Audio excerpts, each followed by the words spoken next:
মায়ের হাতের স্পর্শ ছাড়া কোনো স্বাদই পূর্ণ হয় না। ছোট ছোট সবুজ আলু, এক চিমটি মশলা, একটি মোরগ আর মায়ের যত্ন সব মিলিয়ে রূপ নিল এক ঝোলের মধ্যে, যেখানে শুধু স্বাদ নয়, প্রতিটি টুকরো বয়ে আনে আমাদের পরিবারের গল্প এবং গ্রামের ঘ্রাণ। আসসালামু আলাইকুম এভরিওয়ান। প্রতিদিন অফিসে যাওয়ার পথেই বিলেতি পেস্তাগুলো চোখে পড়ে, তাই তো সেদিন কাকাকে বলে 4টা পেস্তা নিয়ে আসলাম। যদিও কাকা টাকা নেননি, বাড়িতে এনে মায়ের হাতে দিলাম। মা চিন্তা করছিলেন কি দিয়ে রান্না করবেন। এরপর সকাল সকাল ছোট ভাইকে দিয়ে মায়ের পালা একটা দেশি মোরগ ধরালেন। আজ দেশি মোরগের ঝোল করবেন। প্রথমেই মোরগের মাংস প্রস্তুত করতে বসলেন। মাংসটাকে ছোট ছোট পিস করে কাটবেন। আমাদের বাড়িতে দেশি মোরগের পাতলা ঝোলটাই সবাই খুব পছন্দ করে, বাট মেহমান আসলে মা ঝাল ঝাল লাল ভুনাটাই বেশি করেন। এই তো মোরগের মাংস কাটা শেষ। এরপর ধুয়ে ভালো করে পরিষ্কার করে নিলেন। এরপর মা পেস্তা আলু কাটতে বসলেন। এই পেস্তার খোসা ছাড়ানোটা খুব সহজ। মা এক পাশ একটু ছিলে খোসাটা টান দিতেই বিলেতি পেস্তাটি তার সৌন্দর্য দেখাতে লাগলো। ভেতরটা সবুজ, দেখতে কতটা সুন্দর লাগছিল। মা একে একে সবগুলো পেস্তা আলুর খোসা ছাড়ালেন,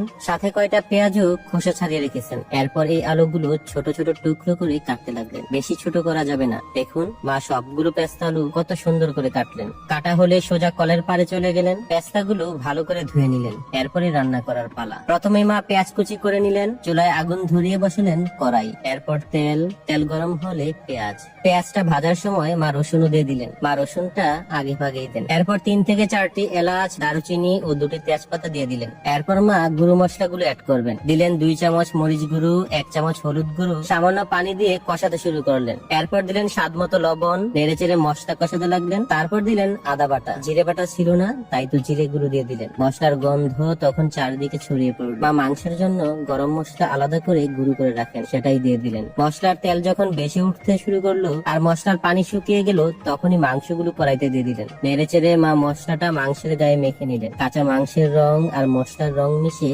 একাকার। এরপর মা ঢাকনা দিয়ে বেশ কিছুক্ষণ কষিয়ে নিলেন। যেহেতু এটা একদম দেশি মোরগ, তাই তো মা কষানোর আগে সামান্য পানিও অ্যাড করেছিলেন। সত্যি বলতে মাটির চুলায় রান্নার স্বাদই আলাদা। কষানো প্রায় হয়ে গেছে। কষাতে কষাতে মাংসটাই প্রায় হাফ সেদ্ধ হয়ে গেছে। এরপরই মা আলুটা দিয়ে দিলেন। আলুর সবুজ রং আর মাংসের লাল রঙের প্রেমে পড়ে গেলাম। এটাই বুঝে মাংসের সাথে আলুর ভালোবাসা। মাংস তার সবটুকু ভালোবাসা দিয়ে পেস্তা আলুটাকে রাঙিয়ে দিলেন। আচ্ছা, আমাদের গ্রামে আমরা এই আলুটাকে বিলেতি পেস্তা নামে চিনি। আপনাদের গ্রামে কি নামে পরিচিত কমেন্টে জানাবেন। কষানোর পর মা পরিমাণ মতো ঝোল দিয়ে দিলেন। আমার মা যেহেতু একটু পাতলা ঝোল করবেন, তাই পানির পরিমাণ একটু বেশি দিলেন। এরপর ঢাকনা চাপা দিয়ে রান্না করলেন। ফুটে উঠলে মা দিবেন ধনিয়া গুঁড়া। কিছুটা গুঁড়া হাতে নিয়েই উপর থেকে ছড়িয়ে দিলেন। আমি অধীর আগ্রহ নিয়ে বসে আছি কখন হবে আর আমি কখন খাবো। কিন্তু মা বললেন শেষে আরেকটু জিরা গুঁড়া দিতে হবে। মা 1 চামচ জিরে ছড়িয়ে দিলেন। এইদিকে টকবক করে ফুটতে লাগলে যখন সব সেদ্ধ হয়ে গেল, মা চুলার আগুন বন্ধ করে বসিয়ে রাখলেন। এতে করে নাকি ঝোলটা আর একটু গাঢ় হয়।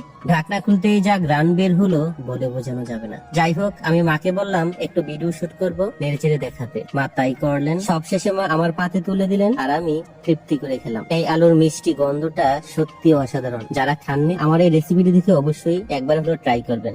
আচ্ছা, আপনারা কে কে খেয়েছেন অবশ্যই কমেন্টে জানাবেন, আর ভালো লাগলে শেয়ার করবেন।